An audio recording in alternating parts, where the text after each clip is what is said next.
Hello, peeps. Welcome back for another episode of UnMothered. So I'm going to be talking about UnMothered issue today because I was cleaning out.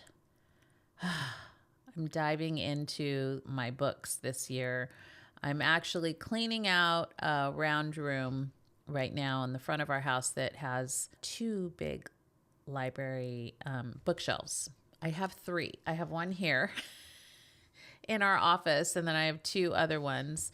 Can you tell I love books? Oh my goodness. So I collect books mostly because I have a ton of friends that are writers. I mean, tons. And we're always writing a book. So I'm either on a launch team or I buy their book out of support, or I love a good mystery book. So I may buy that. Or, there's always like the self-help books, like the therapy books that I love to study. My mentor and teacher, Carrie Garcia, will say, buy this book. Like, this is a really good read for you guys in the coaching arena. And we're like, okay, we're buying this one now. So I had books everywhere. So I had these three bookshelves, but I had books everywhere on my mantle by the fireplace, stacked up on the floor in this office, stacked up, like books everywhere. And I decided we're going to clean the round room out because we have something fun coming up soon. I'll talk more about that later. And we needed to clean out that room. And I said, I think it's time for us to clean out, go through all the books, take all the books off the shelves, like clean out things. There's some books that I don't read anymore, don't need. I don't want to be a hoarder of books. It's too late. I am a hoarder of books, but not to the extent where they're just overflowing out of the bookshelves. So that led me to the book that I picked up again. I've been trying to keep all of my reference books, meaning like all the therapy and self-help books and coaching books. I leave in this office so that I can reference them back when I have a question about something with a client or something that I want to talk about with you guys. I'm like, oh, there's a book for that. I know. So this time I found this book that I'm going to be reading again. It's by a New York Times bestselling author, Susan Forward, who's a PhD, and she wrote it with Donna Fraser Glynn. It's called Mothers Who Can't Love, A Healing Guide for Daughters. That's what it looks like. And so many times when we encounter things about our childhood, what it was like with our moms, we ultimately come to this question, right? Does my mom really love me? Ugh. It's such a loaded question and such a loaded topic. But one I've asked myself that a million times in the past. So I just thought it'd be good to explore it. So I found this book again. I was like, oh, this is such a good book. And I actually never finished it the first time. So I'm going through it again. And as I was going through it, I was looking at all the different types of moms. And everything is like referenced through her therapies. And they're all stories of these women that have had different kinds of dysfunction with their mothers. So I know you are like me. You may be searching for answers with your difficult mother. I found my answer before mine passed away in 2007. And I know this can only help if you are getting stuck with this question. Does my mom really love me? Like, why is she so mean? Does she really love me? The beginning of this book starts with her talking with one of her clients who is fearful because she's expecting her first child. Sound familiar? We've all gone through that. We're like, I don't know if I want to have a baby because am I going to be like my mother? And she thinks about the relationship with her own mom, and she's fearful that she will become cold and unemotional like her mother. This is a real fear when the person who's supposed to be our safe place, our comfort, is not. Not only that, but when you become a mom, you won't have a loving grandmother for your children. So the mom you thought like, oh, well, maybe she'll do better the second time around. That didn't happen in my case. My mom was still the same person. As a matter of fact, I think through her illness, her mental incapacities, whatever it was. She couldn't even, it was like almost like she was looking at my kids through the filter of thinking it was me and started talking to them the same horrible way. So the big question becomes, does my mom love me? And I think the answer lies within herself, because it's really, does she even know how to love? That's really more the question.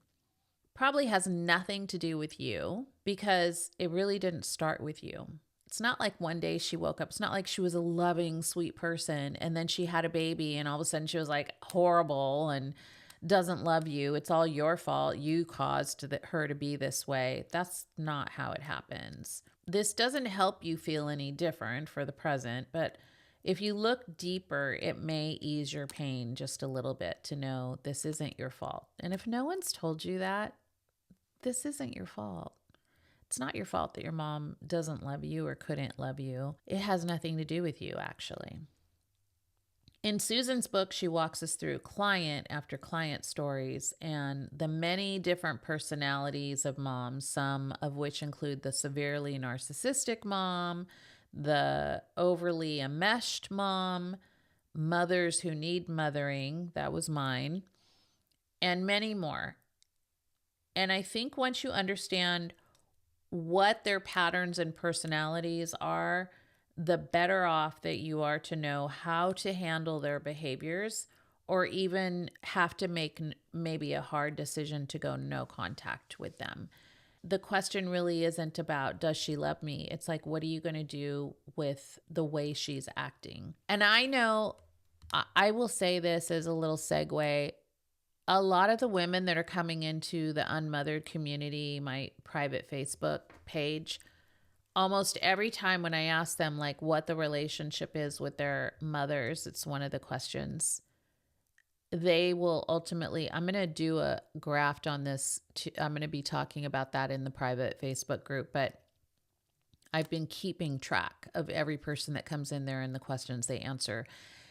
And I think it's 90% of the women have said, I have a narcissistic mother, and pretty much are going no contact or very limited contact. Now, I don't like to throw that word around too much. I think it's kind of a buzzword these days where people are like, they're narcissistic. He's narcissistic. But there are definite, like I've coached some people where their person is definitely narcissistic, but I will say it's you have to be diagnosed with narcissism. It's not something you can just throw around. But what I would say is people have narcissistic qualities. So my mother very much did. It was just her way or the highway, and everything was about her. And I could be bleeding and she's like, but my blood runs deeper. So yours doesn't count. And you're like, wow, thanks.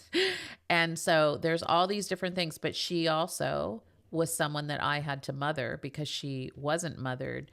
And so I could say like, yeah, she didn't love me. She's a horrible person, like all of these things. But those were her behaviors. Those were her emotional problems. And we don't want to like tack that on to us and then make that the theme of like, my mom didn't love me, therefore I'm not lovable, therefore I can't be a great member of this society. Like, I'm not lovable. No one's going to care about me. No, don't do that. I think the question really isn't, does my mom love me, as much as what is going on with my mom? Her behaviors have stunted you and shut you down. And that's not fair. But when we can get to the root of why she is that way, it can heal some parts for you. So we're never going to change her behavior. Well, I won't say never. God can always change anyone's behavior. Have I seen it? Not very often. I think that sometimes when there's deep, deep issues, again, it goes back to the person. It's up to them. So they may never change. But you can always start on a process of healthy places and boundaries within yourself so that you can get yourself in a better place. Let me just say this too. The way my mom treated me has not had a major impact on the way I've raised my own girls. Now, did it affect some parts? It sure did. And I don't know how it couldn't have. But when I started learning the real reasons of why she acted the way she did, I could begin my healing process. You can't make them love you the way you want, nor are you responsible for their loving you or not. This book is a good place to start to learn more about all the different types of dysfunctional moms if you need help in that area. I am also someone who teaches a 6-week course on dysfunctional toxic moms and how to break that pattern and the generational curses that have come before us. It's called Patience and Grace Coaching, and many women have gone through it, and they've healed that mother-daughter wound. So I would say to you, if you are grieving this, why doesn't my mom love me? Or does my mom love me? What's wrong with me? I'm here to tell you it's not about you. There are things in her past that she couldn't get past. And so she's continued that pattern. And so it's up to you to realize that you are a lovable person. These are illnesses that she has, or dysfunctions that she has, or toxicities, whatever you want to call it. But there is a God who can bring you through that and let you know you are more than loved by him. And he has people to put in your path that will love you well if you allow it. This is up to you. You can sit in the pain of like, my mom doesn't love me, I'm not lovable, no one's going to care. You could sit in that. Or you could say, I'm going to change that pattern. It stops with me, and I'm not going to allow that to be a part of my story anymore. Don't focus so much on whether or not your mom loves you as much as, am I capable of breaking this cycle to love fully myself? And I understand it doesn't take the pain away of knowing that our moms will probably never love us the way we deserve. That is so sad. Like it breaks my heart because I see, as I'm sure you do, I see mother-daughters relationships, some of my friends with their moms, and I'm like, what does that feel like? I mourn that in a little tiny part of my life. But I also know what it feels like because I have that with my daughters. I love being with my daughters, talking to my daughters, telling my daughters I love them, hearing the words, I love you, Mom, back to me. It's like, it just like touches my heart every single time. I never get tired of hearing that. So yes, we mourn the things that we don't have, but that doesn't mean you never get it in different places. We can't stay in that broken emotion. It's not going to serve us in the future, and we have to explore it further. You have to get to a place where you're like, I need to get healthy myself. I can't continue feeling bad and feeling like what she said is truth. And did she mean it? I don't know.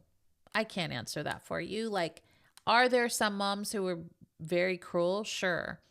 But I do believe too that there's a lot of moms that just don't know how to love well. And that's why I named my book For a Mom Who Couldn't Love Me. I think my mom loved me.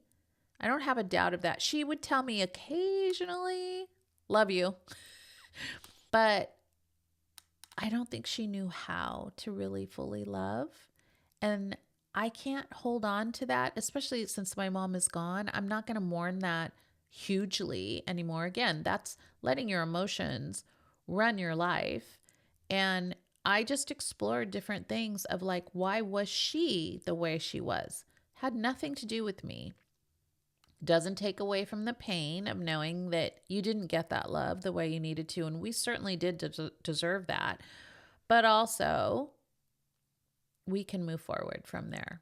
We can start with a different pattern. Go back through the history and you're going to find that she was probably not loved either.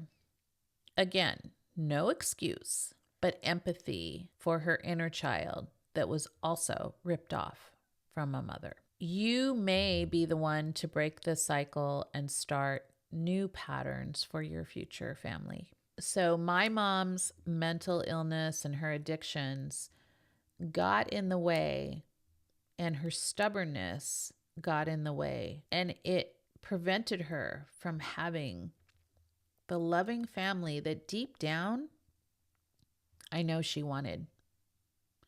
Don't let that be you.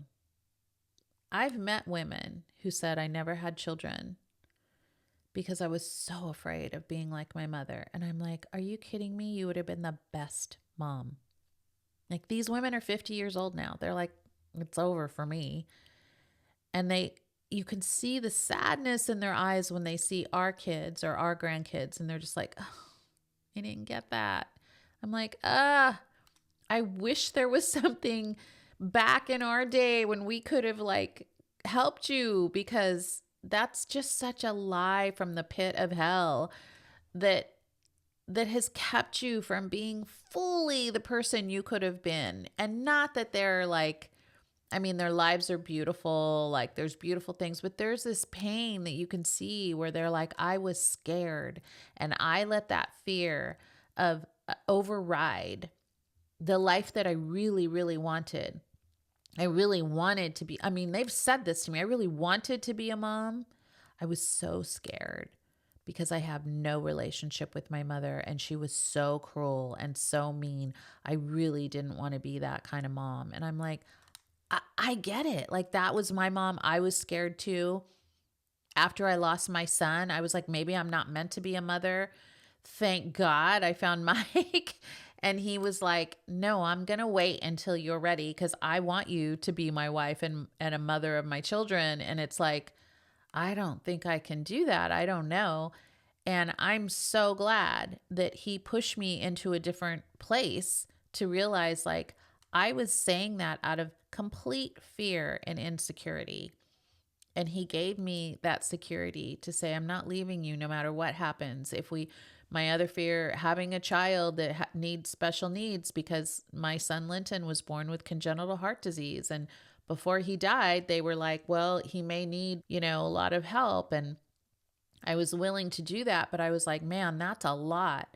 And I have friends that have kids that have different handicap, special needs kind of things. And I watch that and I'm like, that's a lot of work. It's very hard.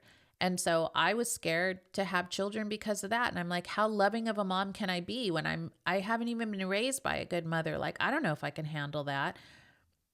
I probably can't on my own, but God knew, and he gave me the family that he knew I could handle. So I didn't need to worry about that. You need to just trust he has a plan for you. He will also let you do your own plan, but you may not be satisfied with it if you're walking your own path and not the path that he has for you. Had I gotten stuck by fear, I wouldn't have the family I have now. I wouldn't have the grandkids I have now. And I think about that and I'm like, oh, I would have missed out on so much. Just like my mom did. She missed out. She could have lived her final days surrounded by so many grandchildren, so many, possibly great-grandchildren if she'd been around longer. But that didn't happen. That wasn't her story. I don't want that to be our story. I don't want that to be your story. I want you to live out your days seeing grandchildren grow up, possibly great-grandchildren. Like, who knows what the future holds? There's so much life to be lived. And so to hold on to that one comment of, did my mom love me? Well, we can explore that. But also, what are you going to do with that? Where are you going to go from here? We can all sit in the ugliness of our past and never clear it out, or we can decide it ends with us. If no one has ever said this to you, I am so sorry that you had a mom that couldn't love you the way you deserved. Hear me when I say this. You deserve all the love that you crave, and you can have it. Keep searching out good things, good people. Pray to ask God to help you first find the truth and then find the goodness. Get help, read books, read your Bible, journal, ask God to reveal truths to you so you can become the loving mom that you never had. I did, and it's so worth it. And I'm here to help if you need it. It's my honor to walk with women who deserve better. So that's it for today's podcast, peeps. I hope this was informative for you. I hope it was encouraging. Sign up for my newsletter. You're welcome to come into the UnMothered Facebook group, the private group. You just need to answer 3 questions and you are in. And until next time, I hope you have a beautiful day. Bye.